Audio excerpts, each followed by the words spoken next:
Hello and welcome back to another episode of a cozy Christmas podcast.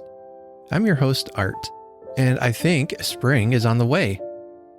We have some beautiful weather ahead this week, and I'm looking forward to getting outside, getting some sunshine, and recharging my batteries that have been kind of depleted thanks to a cold and gloomy winter.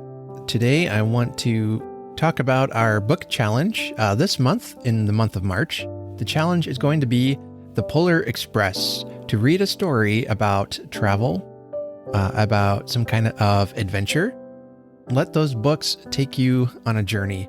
When spring weather starts arriving, I really get anxious to be out and exploring and out and walking and traveling, and I'm wanting to go and get into the sunshine. So I thought this would be a perfect month for this challenge. So the challenge for you is to read a book about travel. I am going to be reading a book called The Christmas Joyride by Melody Carlson. And the book description says that Miranda did not put adventure on her Christmas list, but thanks to her 85-year-old neighbor Joy, that's exactly what she's getting this year. When Joy tells Miranda that she plans to drive an old RV decked out in Christmas decorations from their Chicago neighborhood to her new retirement digs in Phoenix, in the dead of winter no less, the much younger Miranda insists that Joy cannot make such a trip by herself.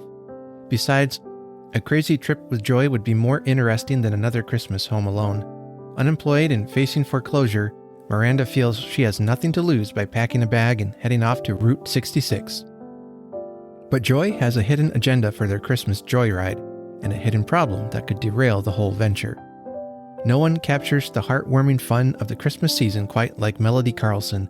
Fasten your seatbelt because it's going to be an exciting ride. I thought this sounded like the perfect story to read this month. And I love the cover of this book. It shows a picture of an RV. It's decorated with Christmas lights, a Santa hat, garland. I want to live in this RV. I haven't read the book yet, but I want to live in it because it looks like the perfect cozy vehicle for a Christmas podcaster. So I'll probably show you the picture of the cover on social medias at some point. This is my ideal vehicle for sure. Okay, in today's episode, we're going to be having a couple of interviews. First of all, I've got Bill from thevillagecollector.com back on the podcast. And we're going to talk about the Hall of Fame contest that they ran this year. So if you want to check out which videos and villages won the Hall of Fame nominations, you can go to his website, thevillagecollector.com, and find and click the link there for the 2021 Hall of Fame page. I really would encourage you to do that if you like to look at Christmas villages, because these videos are all so well filmed. They put music in the background. They get the camera up close. You can see the detail that goes into the planning of these villages. I spent some time watching those videos the other day and really just enjoyed the whole coziness of it. If you have a Christmas village that you do every year, let me encourage you to get some inspiration from this website. Send in your videos or interact with Bill on his website. Because you will find a community, a friendly community of Christmas villagers there ready to help you out, give you advice, to just enjoy talking villages together. Check that website out and enjoy this interview with Bill from thevillagecollector.com.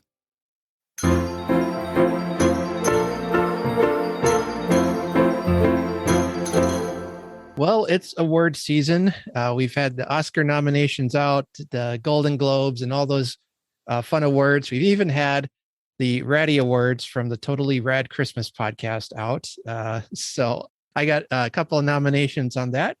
And speaking of awards, we're here today with our good friend of the show, Bill from thevillagecollector.com, to talk about the awards that his website hands out for the Hall of Fame Christmas villages videos. Anyway, Bill, welcome back to the Cozy Christmas Podcast. Thanks so much, Art. It's always fun being here. Well, welcome back. Thank you. You don't know this, but you have brought some Christmas magic our way today because Cool. It's snowing right now and it's quite lovely outside. Yeah, well, you got it advanced. Ours is scheduled for tomorrow morning, so you got it first. Yeah. Well, Tuesday we had some ice come in, and that was a treacherous drive. I had to take the kids back and forth to school, and oh man, it was not fun to drive on ice. I'll take Wow. snow any day. All right, so I think you were on last in July. I think it was. But just tell us how was your Christmas this year? How did things go for you? It was fun. There's like everything else, there's ups and downs. This happened to be one of the ups, so that's always a good feeling. We had a lot of stuff happen. I was very busy over Christmas, so I didn't get to do a lot of the stuff I typically do over Christmas. Fortunate to be busy. Unfortunate couldn't do other things as much, but yeah, I was knee deep in the voting process, as you had mentioned, and that took like a lot of time. Yeah. Now, did you say you had a record number of voters this year? No, but we had a record number of videos to choose from and stuff. We had some good. We did have more voters last year, but I think a lot of that was due to so many factors, including COVID and everything, that this year. But the voters we had this year, we had thousands of votes, but it just wasn't quite the number that we had the previous year. Sure, and that stuff will fluctuate, I'm sure. Sure, yeah, absolutely, yeah, yeah, and we'll talk about those in a minute here. And you've got the videos up on your website, and people can go and look at those, and that's always fun. Yeah, we actually have 2 pages there. One is all the videos from this year, and one is the main Hall of Fame page with everything from the start. Yeah, I was actually looking to see if you had past year's Hall of Famers on your site. Yes, it's a page called Hall of Fame. The 2021 Hall of Fame is a separate page, and that has just this year's. Yeah, if you go to any page on the website, just to villagecollector.com, and you go up top, there's all the different pages there. Yeah, okay, yeah, there it is. Hall of Fame, and then the 2021 Hall of Fame. One of the things that was pretty interesting was the variety of locations. I'm always so excited about representing so much and sharing so much of the world of video for villages that shows everybody we're all the same everywhere. Yeah. Of the 24 nominees, we got from the states, Kentucky, New York, Maryland, Oregon, South Carolina, Tennessee, Wisconsin, Florida, and Illinois. So it was a pretty good cross-section of the country. But we also, in that 24, had 3 from Italy, 2 from France, and 1 each from United Kingdom, Netherlands, Philippines, and Canada.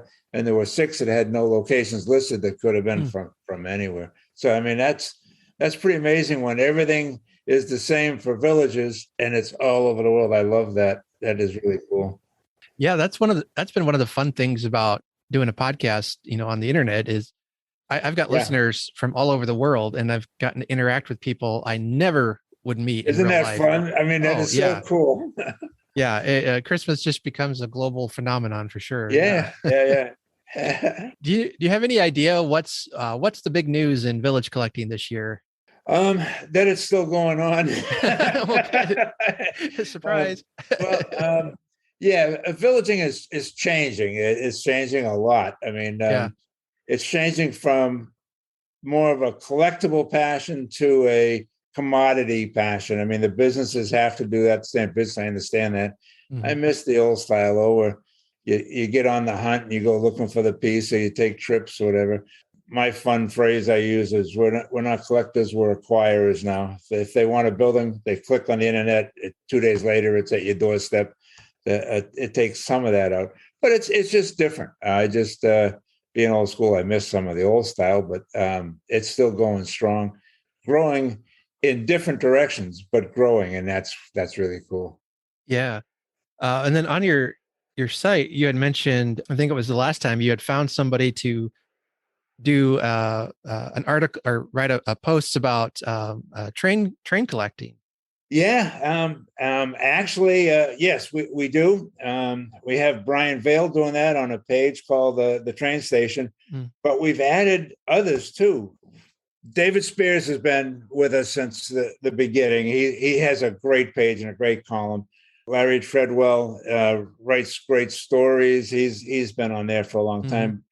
Then after that, we were lucky enough to hook up with Jim Peters, who does a column on how to show your village, what to do when you want to put it on YouTube, how to do it, or whatever, or whatever you want to do, or if you're going to set it up for a house tour or something, but how to show your village, and that's really become popular.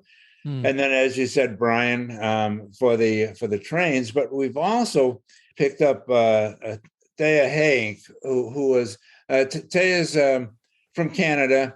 She has a tremendously popular YouTube channel on building and do it yourself and stuff like that. And so she has a page on there now we're very proud of. There's someone who has submitted videos to us before in the past that I've always liked. Phil and Sue Adkins, they're from London, England. They picked up and documented doing their whole villages here from start to finish, and they're going to be with us now going on.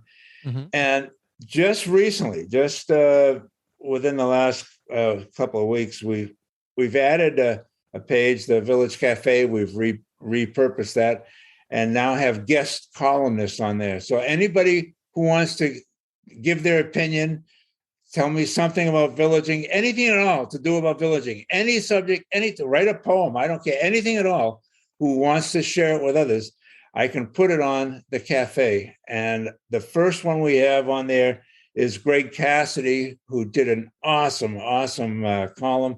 And that was timely because he was also the top vote getter in the Hall of Fame. So it was really cool. So we're having a lot more. I have another 2 in the works this summer. I hope we're going to add. We're looking to add 2 or 3 more columnists this year, and it's just getting more and more fun. I just love this.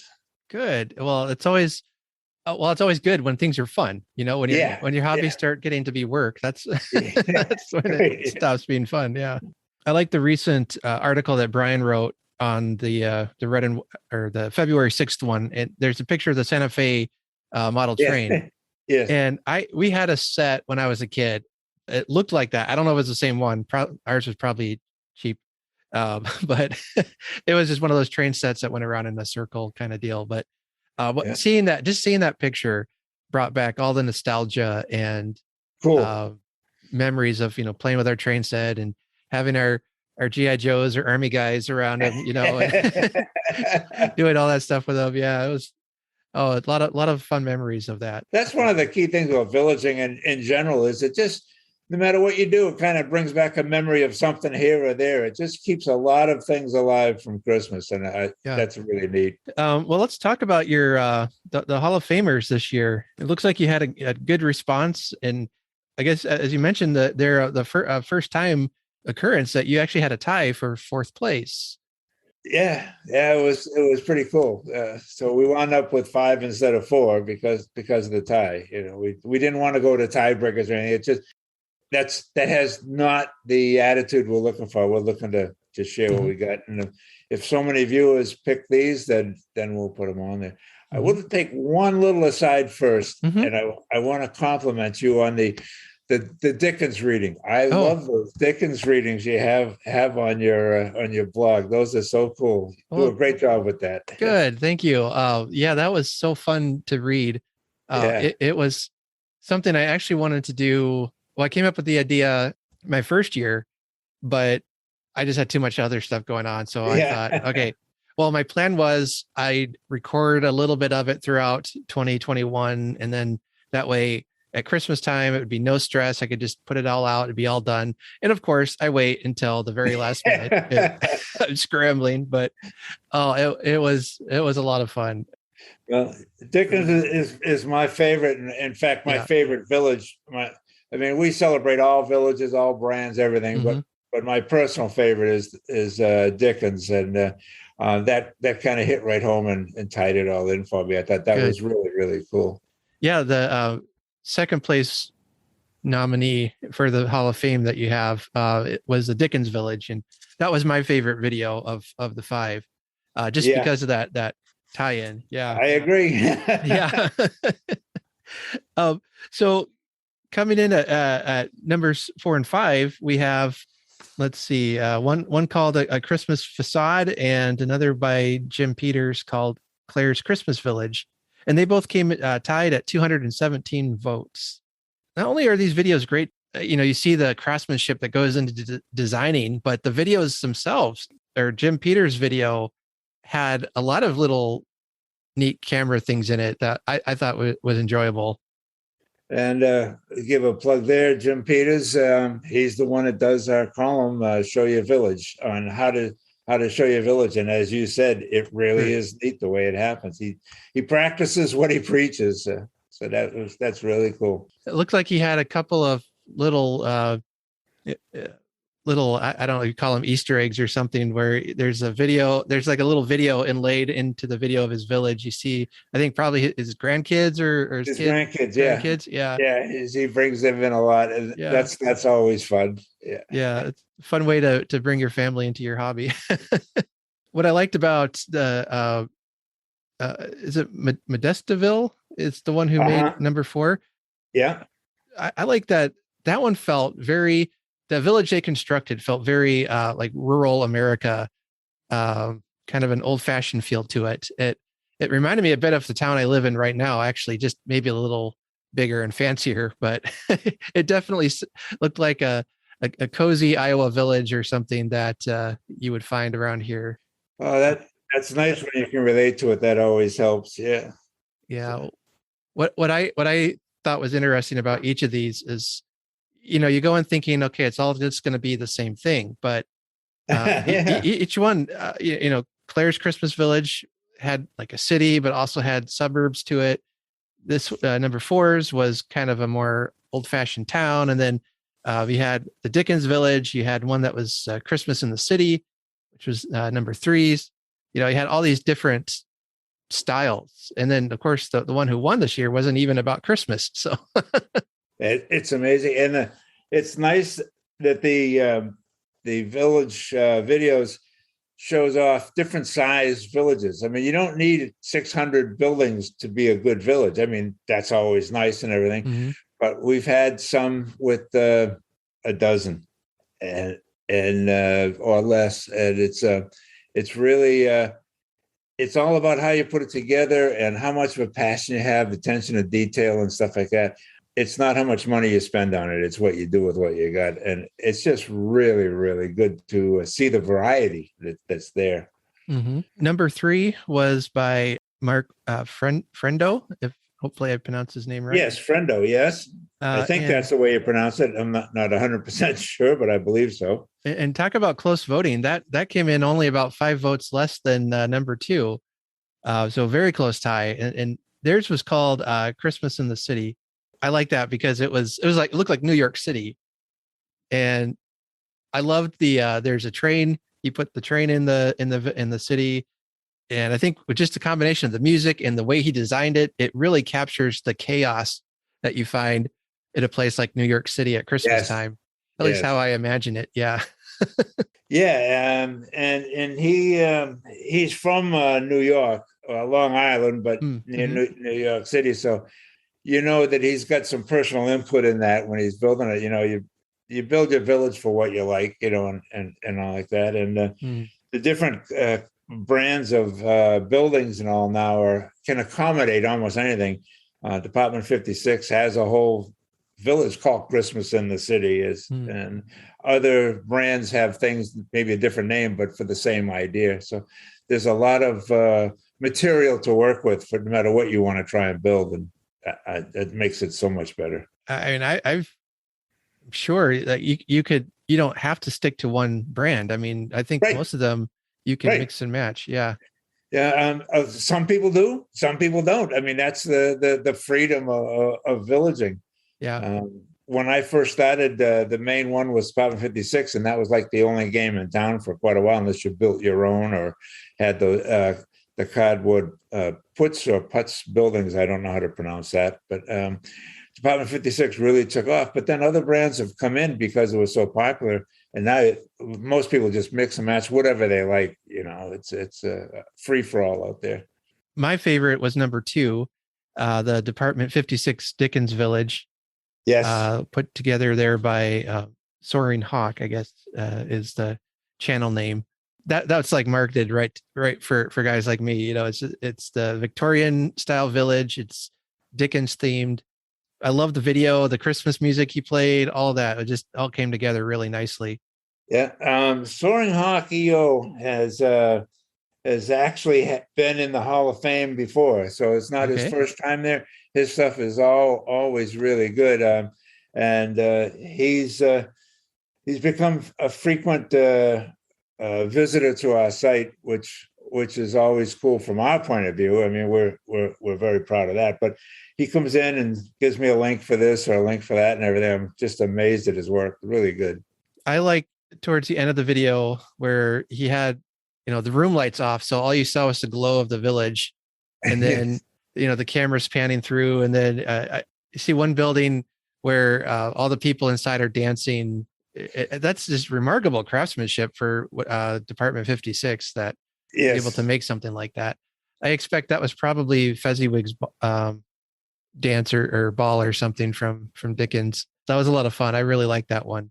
So for those of you listening, I know it's hard to talk about something visual. So again, go to thevillagecollector.com, go to the Hall of Fame 2021 and watch those videos, and you'll see what I'm talking about. So tell us a bit about the number 1, what Greg was able to bring in there, because we have well, not a Christmas village that came in first place. It's a Halloween village, and that there are a tremendous number of buildings and scenes and accessories for Halloween, because Halloween has become, at least in this country, the second most popular holiday for decorations and things like that.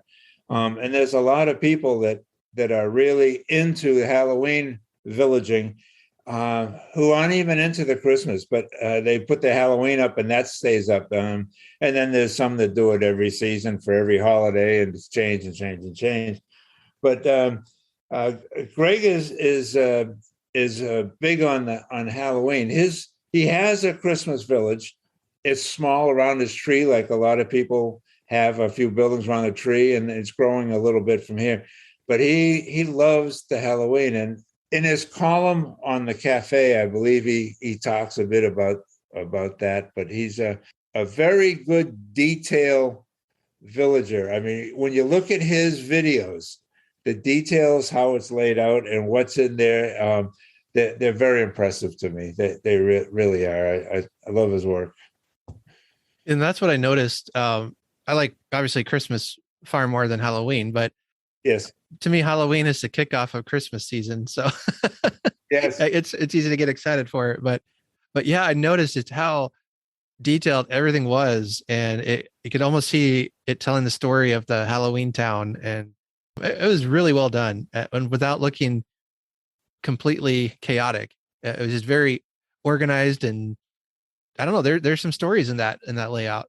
There are, and you got to have stories. I love that. And if I could put a separate plug in here, we're looking to add a page for Halloween because it is so popular. So if anyone listening would be interested in writing a few paragraphs here or there, or just a one-shot deal, we could put on a cafe. But if they're interested in writing about Halloween villaging, we'll provide a whole page and help on how to do it, the whole thing. It's very, very easy and very low pressure. We have no schedules, no size. It's not like a magazine where you got to have it in for the month or whatever and all that sort of stuff. Yeah, you missed your deadline. Yeah, I was surprised just the difference in voting. Like that one was a clear number 1 choice for folks. Yeah. Now has Greg won before, or is he a repeat? I don't believe he has. Okay. And it's the first time that the number 1 vote getter was Halloween. So that's new for us. We have had some Halloween videos before, and we have some of the other 24 are Halloween videos, but he got the votes for the Hall of Fame. So in some ways a record-breaking year for you again, huh? Yeah. Yeah. All right. Well, again, go check out that page, and you can, if you need to catch up, there's all kinds of links. As Bill says there, that he wants the website to be a place of inspiration, information, and fun. That's our tag. Yes, thank you. Which is something I can get on board with. Absolutely. So, what are your plans for this coming year with the website? Well, the biggest thing is trying to get a couple more people to broaden the experiences there. We still have the goal of being a place that any villager wants to come to escape to any time of the year. We get new stuff going all the time. Our key focus, I think, throughout the summer is going to be working on things for village clubs. We want to really push the clubs a lot and get things on those. We came out since we talked last time, we came out with a game, a board game called TVC the Game. It's got its own page on the site. And you just you just click and drag the board onto your desktop and print it, and then use a pair of dice or whatever, and anything you want for a marker, and you got a board game on villaging. And we did spent quite a bit of time and made an individual edition for each of the clubs that are in our clubhouse page. So just trying to add more fun, something for the clubs to do, something for the clubs to put in their newsletter. They're always, like everybody, always looking for things for your newsletter when you have a newsletter. So trying to help any way we can. We're going to expand on that this summer with things that we can do. And it's typical. Everything on our site, it's our philosophy. Everything on the site is free. If you see an ad anywhere, we didn't put it there. We have no pop-ups, no sponsors, no asking for donations, no registration, no nothing. You don't need an app to see it. Everything is totally free on the site. Where's the game at on the website, or is it? It's on. If you go to the top of all the pages where the tabs are, TVC the Game. Oh, there it is. Okay, I just wanted to check that out. Yeah. Yeah. Oh, fun. And the pages are there. You can print them out and make it into a booklet. The rules are very basic, very simple. It's geared for 4 and 5 year olds and up. So the idea was to have something for family time, especially during when this came out. It was during the COVID lockdown when people were looking for stuff to do with their kids and everything. So it's a family time endeavor. It's very easy to play. And I have a picture of over the holidays, we had our first family gathering for a while, and we had a tournament there on that page. As you go down, there's a page of the family sitting around playing. Yeah, I see game. that. It's just something for fun. And here again, it's free. But like anything with villaging, you got to have a story. So we invented a story to go with it. That's all there. And just something to keep things interesting for the villagers who visit the site. Yeah. Oh, that looks like a lot of fun. Just something to do on a snowy day, I guess. Yeah. Right. Yeah. Yeah. All right. Well, I'll be sure to link all that in our show notes for folks. So they can come and check it out. Well, just to give you a quick update on where we're at, as we're coming up on our 5th anniversary in May, and up to now, we're at almost 250,000 visits. And wow. That's on my website, not on FaceTime. We're not on FaceTime or any of those social medias. It's only on the web. And our community is now over 150,000 villages in 196 countries. I never knew there were that many countries. Right. Yeah. Let's see, it's February 17th, just a couple of days ago. We got our 196th country, an island called Jersey off England. And it's really cool. We keep a running tally on the breaking news so people can follow how the community is growing. It's fun for some of those who like stats.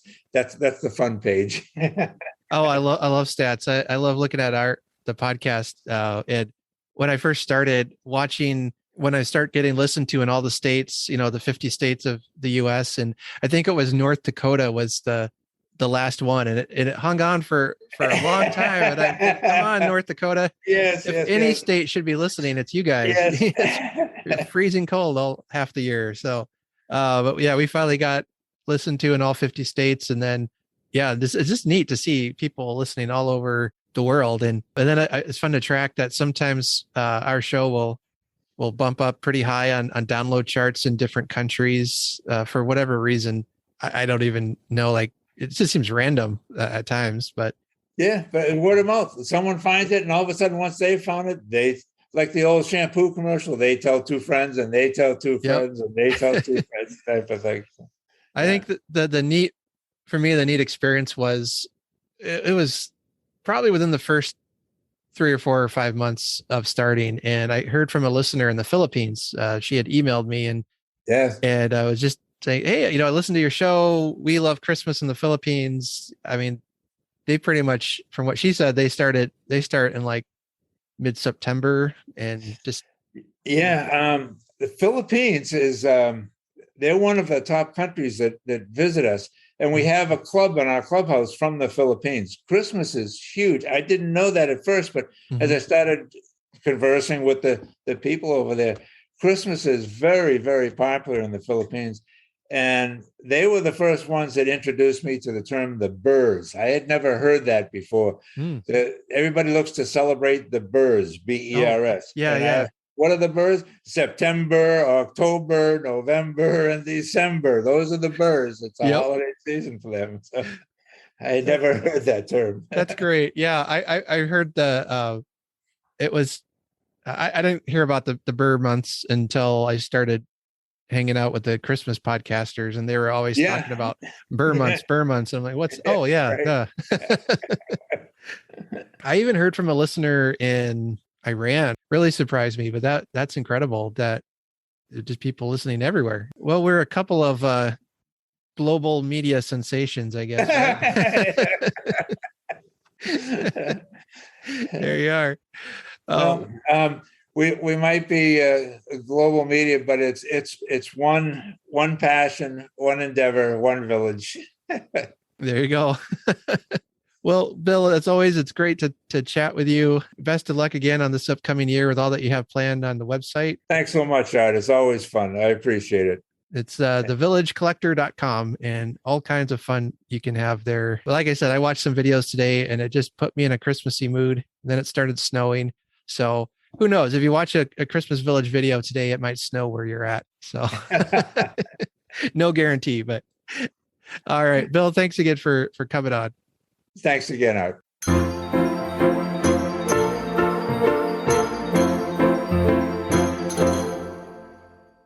For the next part of the episode, I have heard all of your complaints. You can all stop writing me angry letters demanding to know where Gracie is. She is here. We're going to be playing a fun Christmas trivia game, and we'll see who can come up on top. I had to go a little easier on her because some of these questions were really hard. She doesn't know a lot. I mean, okay, she's a 12-year-old girl. She's not going to know who played in Citizen Kane. Okay. There was, or are actors from really old Christmas movies. But so I tried to keep the questions ones that I thought she would know how to answer. Anyway, we have a lot of fun playing that game, and I hope you enjoy as Gracie and I play Christmas trivia. Hello, everyone. Welcome back. I've got Gracie here. Or is it me? Yeah, she's sporting a new hairdo. If you want to check it out, show everyone your new hair. This is an audio podcast, so you do actually have to talk. Oh, yeah, that's right. It's blue. Oh, yeah, I guess I didn't actually say the color. She's got some blue hair. It's really short. Yep, she's rocking it, and I think it looks great. It matches my shirt. So there's that. Kind of. Well, my shirt's blue. Your hair's blue. It's all good. So yeah, don't mistake me for someone else. I'm Gracie. That's right. It is Gracie. So we're ready to have some Christmas fun in February. You know it. First of all, I don't know if I've had you on since Christmas, Grace. No, it's been so long. What was Christmas like? How was Christmas? It was good. Yeah, it was fun, and it was just good to be with family. I learned a lot that Christmas isn't always just about happiness and stuff. I was really focused. I'm like, okay, it's Christmas time. Now I have to always be happy every single day, every second. And that's just not how life is, so. But I still had a good Christmas despite, because, can't let that ruin Christmas. That's a kind of a choice sometimes. So, but it was fun. It was nice. Oh, good. I enjoyed Christmas. I got lots of books, so I was pretty excited about that. I got a lot of art stuff. Yay. Yeah. We are going to play a game today. I got this game after Christmas. It's called 'Tis the Season Christmas Trivia. So it's a Christmas trivia game. You can play it on like a Trivial Pursuit board or something like that, but it has different categories to ask questions from. There's history, facts, figures, traditions around the world, cartoons, animation, etc. TV, movies, carols, and songs. I am going to lose. Movies on the silver screen, and literature and the performing arts. I'm going to lose. I'll probably kick my butt, but let's see. I don't know. I don't know a ton about Christmas, as shocking as it is. Well, that's why you should listen to the show more. I do. I listen to the show. Okay. But that's the scorecard, and basically it's like a game of horse, only you spell Christmas. We're going to see how we do, and I've already pre-memorized all the cards. All right. I'm not picking from the end. I'm picking in the middle. There's a couple of ways you can play it. It'll depend on how we... Oh, I see. So the answer's on that side and the question's on this side. Yeah. Okay. According to the rules, you're supposed to go through one category at a time.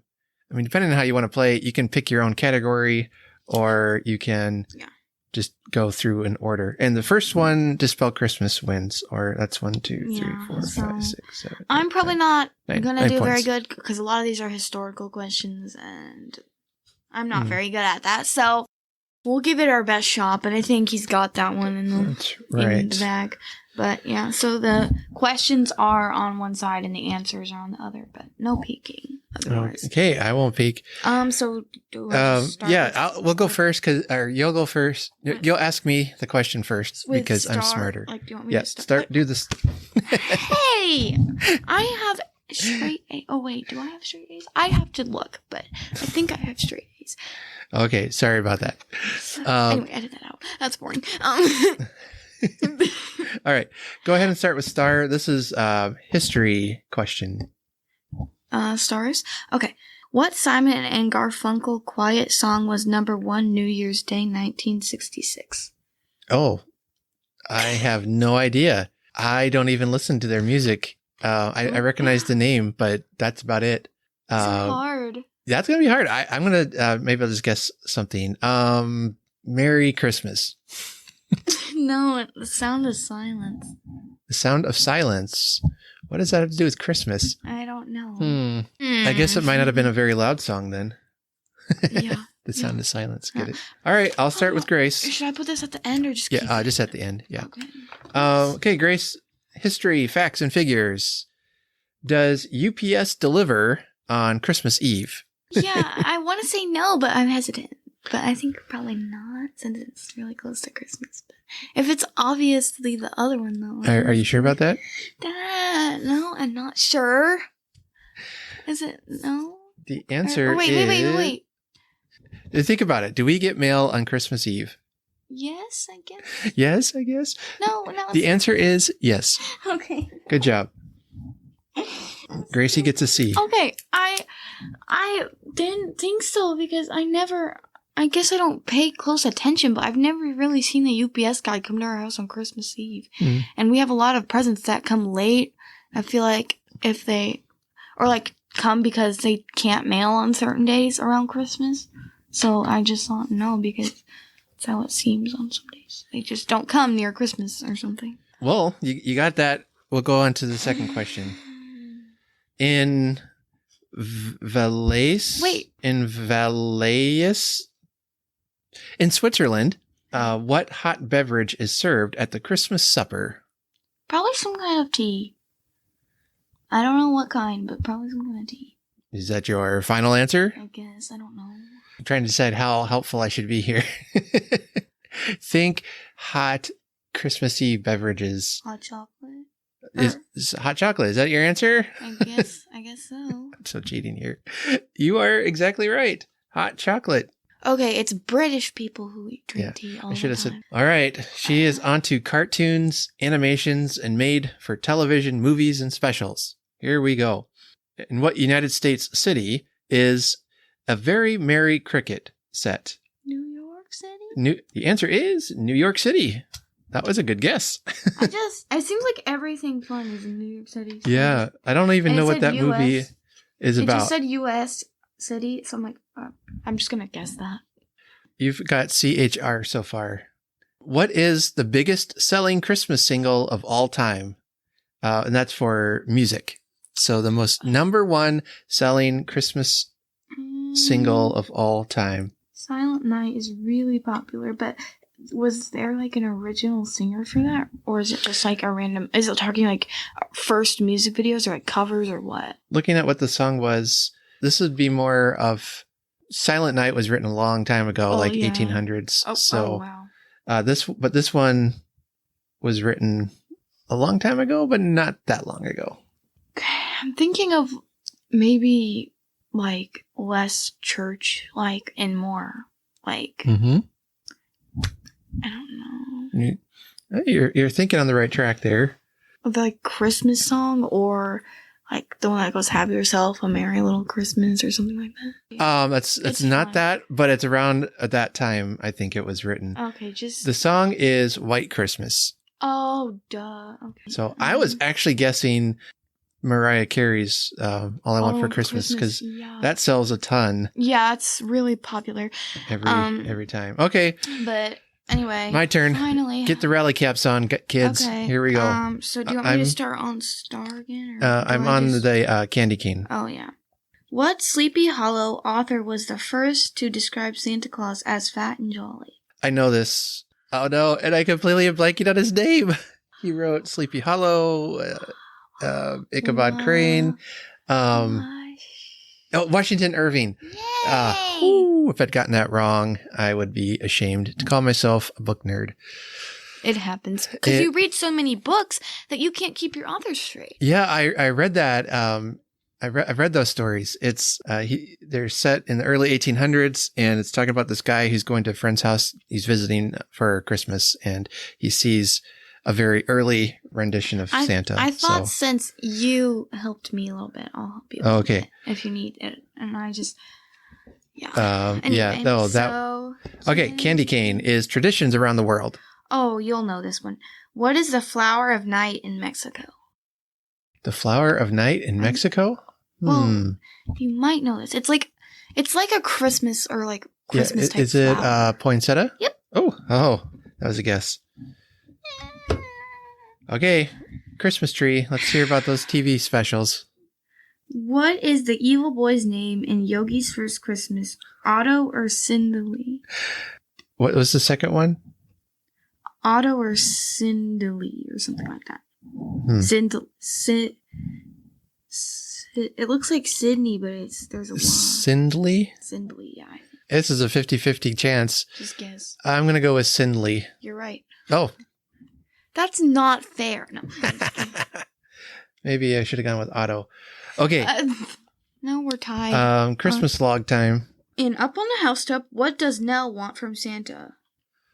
I wouldn't know this. Nell. Because I sang this for a choir at Christmas. Okay, I got to sing through the song. Nell wants a doll that's like coos and cries and wets her pants. She wants a Betsy Wetsy. Kind of. A dolly that laughs and cries. Oh, a dolly that laughs and cries. Well, I got the doll part right. Yeah. So, half a point? How about I get the I, but then it's your turn. Okay. Okay. We are currently 4-3 here. No. Bear's going to help me answer this next question. Okay, Bear and Grace. Me. What character had a corncob pipe and a button nose? Frosty the Snowman? Wait. You are correct. So you get the I. On to the movies on the silver screen. That means motion pictures. Movies. Me? Did Macaulay Culkin star in Home Alone 3? He was the actor. He played in Home Alone 1 and he played in Home Alone 2. But did he come back for Home Alone 3? Is Home Alone 3 like the one that came out recently? No, that's actually like Home Alone 5, if you want to get technical. Yeah, they made 2 set at Christmas, and then they've made like numbers 3 and 4, but I almost gave you the answer. Yes or no? Did he continue on with the franchise, or did he hang up his hat after number 2? I don't know. Sure. The answer is no. All right, my turn. Hit me with a question. Ask me a movies on the silver screen question. In which Home Alone movie does Kevin buy milk, eggs, and fabric softener? Oh, that would be the first one. Yep. Yeah. Easy. Yeah, easy. I told you it was easy. You're welcome. Literature and the performing arts. No, I am not. That is way too easy. You've read that book way too many times. All right. Just for fun, then what's the question? Okay, you're not getting points for this. Right. Now I'm curious. Which of the ghosts in A Christmas Carol is also referred to as Phantom? That would be the third one. Yeah, yet to come? The ghosts are yet to come. Yeah, but... Well, technically the fourth one, because there's... Okay. Oh, sorry. Okay. Real question now. Ask me another probably one. Too easy for you. In A Christmas Memory, what candy bar provides Buddy the tinfoil to make angels? Oh dear. In A Christmas Memory? What is it? What yeah. It's called In a Christmas Memory. In A Christmas Memory, what candy bar provides Buddy the tinfoil to make angels? Don't overthink this one. I haven't read the story, so I'm just going to guess Hershey's? Yep. Hershey's bars. Should I jump back to you to let you answer a couple, try to catch up, or should we follow the rules? I'll just follow the rules. Okay. So you're back at star Yep, now? back up to the star. What furry headgear did boys receive for Christmas in 1955? What furry headgear did boys receive for Christmas in 1955? Oh, that would be the I know what it is. Mm-hmm. It's a coonskin cap, but I don't know if it's Davy Crockett or Daniel Boone. You don't need a name. Okay, so it's just a coonskin cap. It's coonskin hats. Coonskin hat. It's the same thing. It's the one with the tail. Yeah. Oh, yeah. Okay, can I answer some now? Okay, so I got...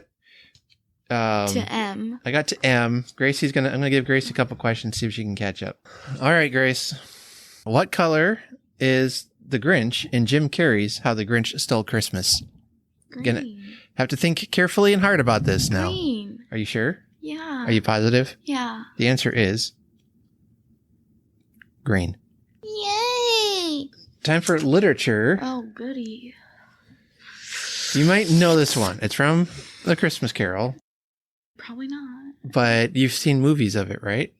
Probably. I mean, you saw the Muppets one at least. Yeah. Okay. So this would be Tiny Tim. This would be the answer for pretty much any movie version you watch. Name the reindeer whose name begins with a P. Okay, shut up. Dasher and Prancer. Prancer. Yes. Very good. And like one in a previous episode, you referred to Conrad the reindeer or something. That was funny. No, it wasn't Conrad. It was next question, Connor Grace. And Cooper and Conner and Foots. No. Next question. You ready? I will never master it. You ready? No. Bronner's Christmas Wonderland is the largest Christmas store in what state? Oh, Michigan. Michigan. Very good. Because our cousins already go there. Yes. What country at one time banned Christmas? France, England, or Italy? I'm not sure I know this one either. I have a hunch, but you got a 33% chance of getting it right. France? France?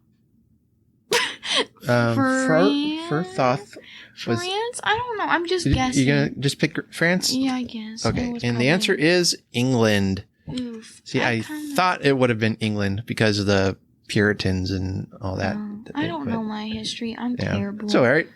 We're learning about rainforests in history. That's not very helpful when it comes to Christmas trivia. Yeah, rainforests aren't known for their Christmas trees. No. All right, my turn? Yes. Is there a city called Santa Claus in Indiana? There is. Yes. Because your aunt lived near there. That's cool. So you only have to get one more right to beat me. And that's fine. Good game. No, the game's not over yet. All right. You could still rally. Get the rally caps on, Grace. What does the M stand for in the anagram song Christmas? I have no idea. I'm going to guess Mary. Manger. Manger. Oh. Wah, wah. So close. What classic green character from a children's book did Jim Carrey portray? The Grinch. All right. Does that count? Sure. I don't care. All right. We got to make it close to be exciting. Next question. What did Grandma get run over by? These are like preschool ones. A reindeer. Okay, very good. And I'll let you do it now. What color eyes did Bob Wallace notice? What? What? What color eyes did Bob Wallace notice? What color eyes did Bob Wallace notice? I don't even know who Bob Wallace is. Let's see. Green? Are you sure? Yeah, Are you sure? Are you sure? Are you? Yes. It's blue! Oh, I was thinking of when Irish eyes are smiling, but that's probably not even. Who is Bob Wallace? I don't know. Super easy one. What FBI star portrayed Maureen Stapleton's new love in The Gathering Part 2? I don't know. What the heck? I have no idea. We're not doing that. Ephraim Zimbalist Jr. I knew it. Mm-hmm. I've never heard of that guy. Okay. Zendaya, no. Zendaya, yeah. Here's a question. Grace has a chance to swoop in for the victory.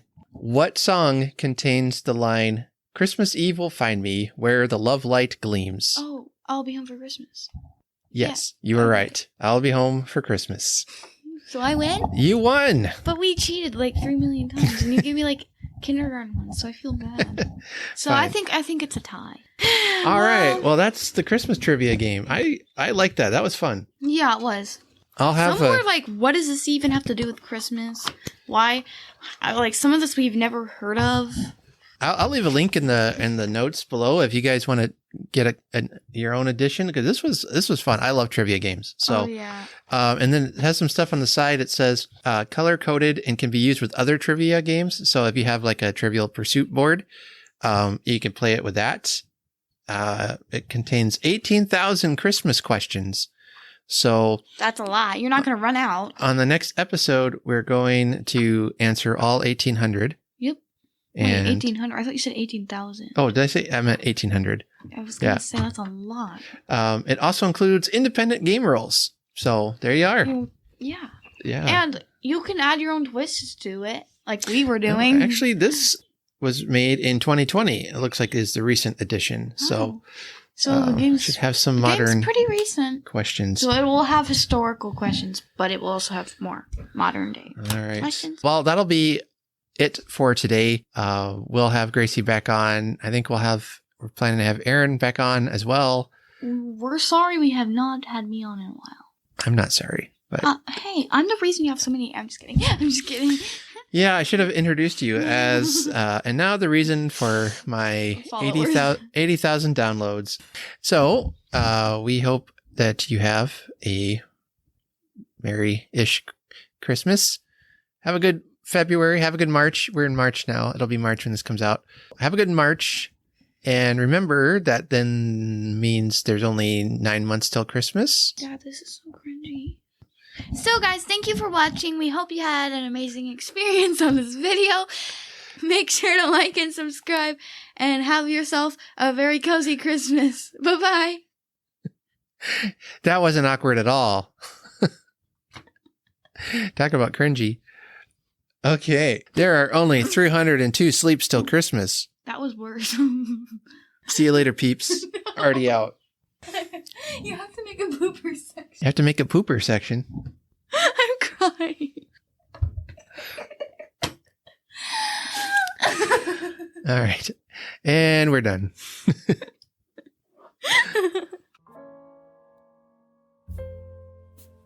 Well, that will about wrap us up for today. Be on the lookout on the social medias every Wednesday. I'll try to remember, and I'll be posting about Christmas books or stories that I'm reading for the challenge for that month. And I would love to hear from you what you're reading, if you're reading for the challenge, if you're just reading something interesting, if you want to talk books, I'll be there. Also, you could check out my other podcast, The Bookshelf Odyssey. And you can find episodes there at bookshelfodyssey.com. And right now I'm doing a deep dive into Dickens and his story, Great Expectations. But I've got some plans coming up to interview some authors and different people in the bookish community. And that might be something of interest for you if you want more podcasts about books. And who doesn't want that? Maybe it's just me. I'll be back next week. I'm bringing you another Christmas short story. And I don't know which one it's going to be yet. I had one plan, but then I found this other story that talks about Christmas at war. It's a Christmas story that is set at or about wartime in World War I. And I'm really thinking about that one. It's a pretty sobering story, but I thought in light of current events, it might be something worth reading and thinking about during this time. And if I have any listeners in Ukraine right now, I want you all to know that we're thinking of you and praying for you and hope the best for you in these difficult days that you are facing. There's not a lot that I personally can do, but we're thinking of you and you're not far from my thoughts. You can check out the show notes for links to where to find me on social media, ways you can donate to the show, and for on Ko-fi.com, especially if you donate to the show, I will send you a Christmas card and a bookmark. And as well, I'll give you an opportunity to suggest a episode topic. So if that's something you're interested in doing, just let me know. So until next time, remember to do good and to be kind, and that there is nothing in the world so irresistibly contagious as laughter and good humor. Have a very Merry Christmas.